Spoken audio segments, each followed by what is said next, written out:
वो राज्य के कर्मचारी हैं, और चुनाव आयोग के लिए जो काम करते हैं, जो बीएलओ होते हैं, वो किसके कर्मचारी होते हैं? सब एक ही है और दूसरा तो है नहीं। एक रुको जरा, सबर करो। इसमें बहुत जरूरी आंकड़ा बता दूं, यूएनएफपीए की रिपोर्ट है कि उसके अनुसार करीब करीब 71% लोग उत्तर प्रदेश में 18 साल या उससे उम्र के हैं। पिछली जनसंख्या जो जनगणना 2011 की है उसके अनुसार आबादी 20 करोड़ थी। हाँ। तो अगर 70% भी जोड़ लें तो 14 करोड़ मतदाता तो पिछली 2011 में थे। 11 में थे। हाँ। तो क्या तब से अब तक कुछ बढ़े नहीं? नहीं, उसमें तो फिर मैं आपको एक और आंकड़ा बता दूं। यही नहीं, अभी और सुनिए। जो एक टेक्निकल कमिटी है, हाँ, ministry of family health and welfare की जो मंत्रालय है हमारा, जी 16 करोड़ 16,85,000 वयस्क हैं 18 साल से ऊपर। यस, ये आंकड़ा 2023 का है। तो अब तो वही, तो इससे कुछ बढ़ा ही होगा। और इसी आबादी के तो हिसाब घटी से नहीं। सारी पॉलिसीज बनती है केंद्र सरकार में। या इसका मतलब उत्तर प्रदेश से बहुत बड़ा पलायन हो गया, 5-7 नहीं, करोड़ लोग पलायन मुझे हो तो गए। ये समझ नहीं आ रहा। अरुण Confuse हो राजभर रहा है। अभी ये कह रहे थे कि नहीं, वो राज्य के कर्मचारी हैं। तो राज्य के कर्मचारी जिन्होंने चुनाव आयोग, उत्तर प्रदेश के चुनाव आयोग की मतदाता सूची तैयार की, जी, वो अलग होते हैं, और केंद्रीय चुनाव आयोग कहीं और से कर्मचारी लाता है। सब एक ही है। दूसरे, इस सब में कहीं घुसपैठिए का जिक्र ही नहीं आ रहा है। जनता को आप मूर्ख समझना बंद कर दीजिए। घुसपैठिए की बात भी हो जानी चाहिए। हमारे इस दौर में, मोदी जी के शासनकाल में, कुल 500 किलोमीटर हमने बांग्लादेश की सीमा पे घुसपैठिए का तो खैर छोड़िए, सबसे पहले तो अनमैप्ड कैसे रह गए? 1 करोड़ 4 लाख। खुद नदीप रेणवा कह रहे हैं 8% आबादी अनमैप्ड है। नहीं, आप पंचायत का चुनाव कराएंगे 12 करोड़ 70 लाख के आंकड़े पर। हाँ। और विधानसभा के चुनाव के लिए जो एसआईआर से कराएंगे वो 12 करोड़ 55 लाख पे, पूरे प्रदेश का। हाँ। और उसमें अगर शहरी इलाकों के अर्बन लोकल बॉडीज चुनाव की मतदाता सूची जोड़ ले तो 17 करोड़ 2 लाख, और एक है 12 करोड़ 55 लाख। तो मतलब जनगणना 4.5 करोड़ का फर्क। मतलब एक प्रदेश में जनगणना का आंकड़ा अलग होगा, पंचायत का आंकड़ा अलग होगा, और एसआईआर का आंकड़ा ये अलग। कितनी मतदाता सूची होंगी? अखिलेश प्रताप सिंह, आप तो सबसे तजुर्बेकार हैं, चुनाव भी लड़े हैं। मतलब पंचायती चुनाव एक मतदाता सूची पर होंगे, विधानसभा चुनाव दूसरी मतदाता सूची पर होंगे। अब इसी का जवाब तो बीजेपी या चुनाव आयोग नहीं दे पा रहा है। उसी गांव में, उसी बूथ पे दोनों मतदाता सूचियों में मतदाताओं की संख्या भिन्न है। अगर इसको एकदम पकड़ना है ना आपको संदीप भाई, तो रोजाना सुबह 8 बजे हर तहसील का एसडीएम अपनी विधानसभा का, मुझे आवाज रिटर्न, अपनी विधानसभा का स्टेटस अपने वेबसाइट पे, मतलब इंटरनल जारी करता था।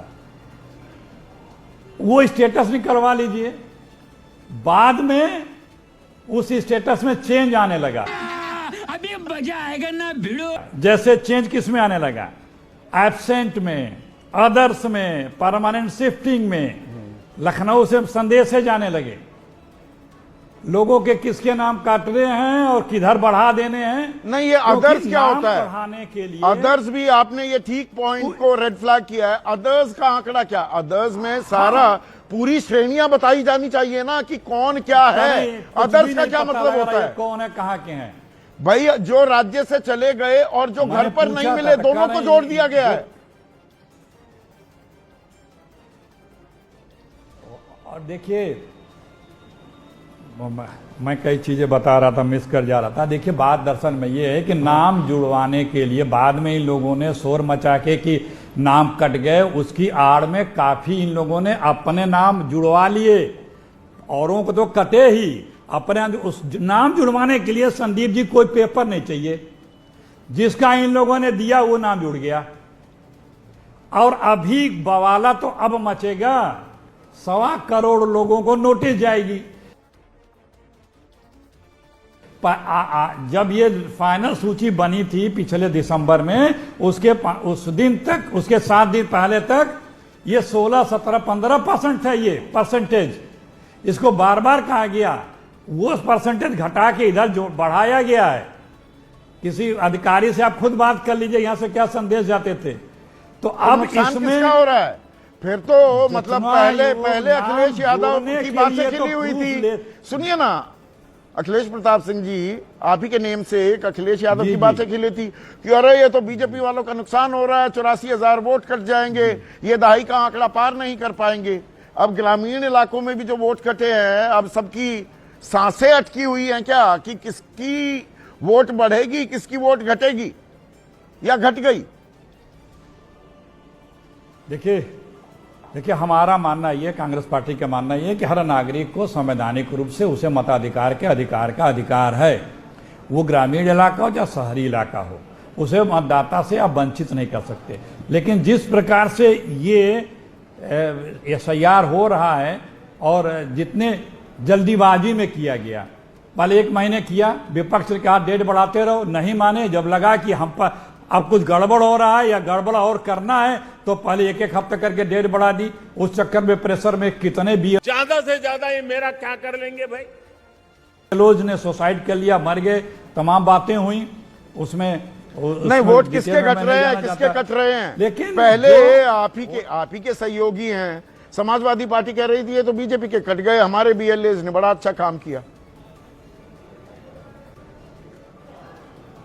देखिए, जो डुप्लीकेट वोट थे जिसको बीजेपी यहां से वहां करती, उनके भी कटेंगे। लेकिन जो विपक्षी वोटर हैं, गांव में जो रहते हैं, उनको जुड़ने नहीं दिया।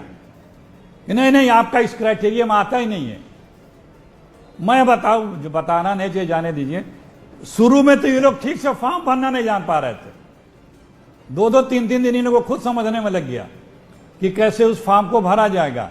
आप देखिए, जो फॉर्म था वोटर लिस्ट में, जो SIR फॉर्म बटा था, उसमें सिर्फ वोटर का नाम था, उसके पिता का नाम नहीं था। वोटर लिस्ट में पिता का नाम था लेकिन उसमें नहीं था। अब एक गांव में एक ही नाम के 5-5, 8-8, 10-10 नाम भी होते थे, उसमें भी परेशानी होती थी।